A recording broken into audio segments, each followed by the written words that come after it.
What's good, YouTube family? We're back at it again with another video. I had just recorded this video, but for some reason it did not save it, and that's frustrating beyond me.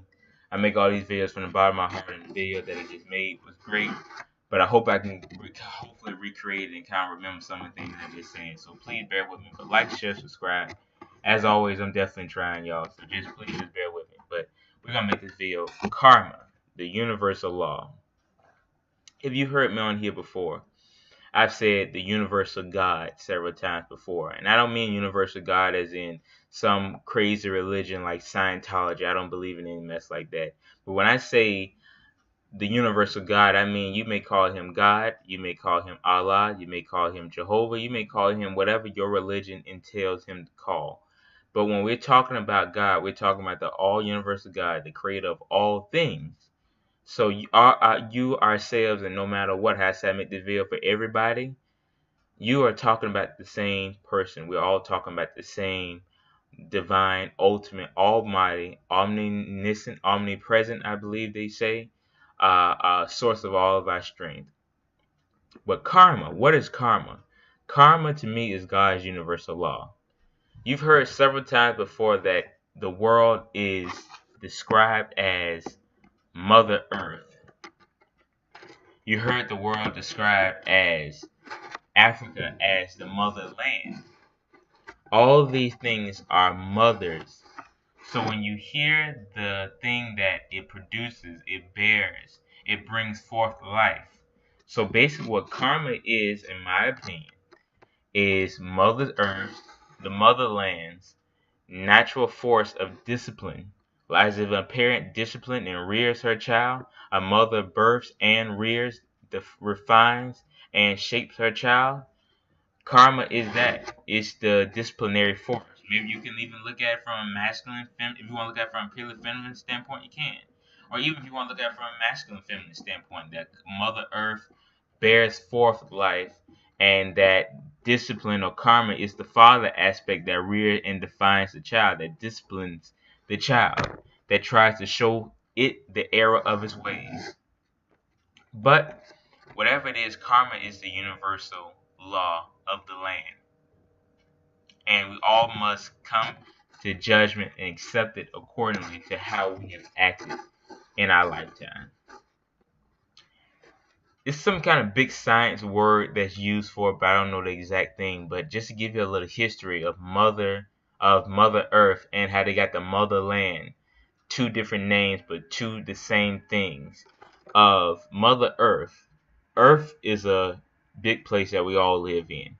But what you don't know is, or maybe you do know because maybe you're a lot more advanced mentally than I am, but a long time ago, this planet was one big place. Now if you look at it, you can go to a globe. America's in this corner. South America's down here. Australia's way up this. The North Pole's way up there. It's east side, west side, north side, south side. In it, rap, you know what I'm talking about. But that wasn't the way it was. Africa was basically in the center or around the center of the world, and everything was together. It's a certain thing they say. It's even so that science have proven and pinpoint that the earth and the world must end at some point in time, maybe in 1 million years, because they said in the next 1.5 million years, the earth has to rejuvenate itself, and that it will all cluster back together and become the same land once again that it was before. And like saying it's a scientific word for it, go look it up for yourself. Before the earth was split, the earth was one big piece of land, with Africa being the heart and soul of everything. So we say the motherland. Karma is the mother's law, the universal law that the universal God has set forth and put inside of Mother Earth to rear and discipline the child, which is us, the offspring of which we feed off of. The resources that we use, we all must have a thing. It's almost like the Adam and Eve story had God said you cannot eat of the apple. Well, the karma or their discipline of not eating of the apple was being kicked out of the Garden of Eden. Well, you can say the same thing with karma. Okay, karma. Let me give you an example of karma. I could be in a store. You know how it is. When I go to the store, I'm in, I'm out. I don't like crowds. But I see an old lady. What do? Do I walk right past her? and be mean and just go right into the store and not know. What you do is, as a man, as karma, if you're in a reasonable amount of distance within her, you open up the door and you open up the door for her and you try your best to help her open up the door. She got bags or whatever. You're not gonna just walk right past it. If you do, that's karma. You will reap whatever you sow. Reap that in which you sow. When I go to McDonald's, okay, even above that, when I go to school and I see my professors, I address them as yes, ma'am, if I have a female professor. Yes, sir, if I have a male professor.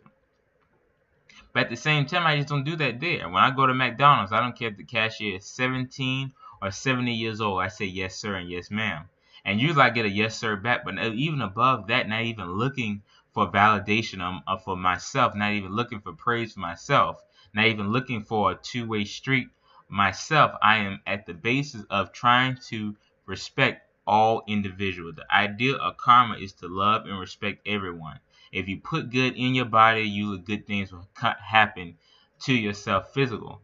But it also means feed the physical and spiritual and mental and realm of the idea. That karma is all a disciplinary law. That if you do bad by certain things, bad will come back to you.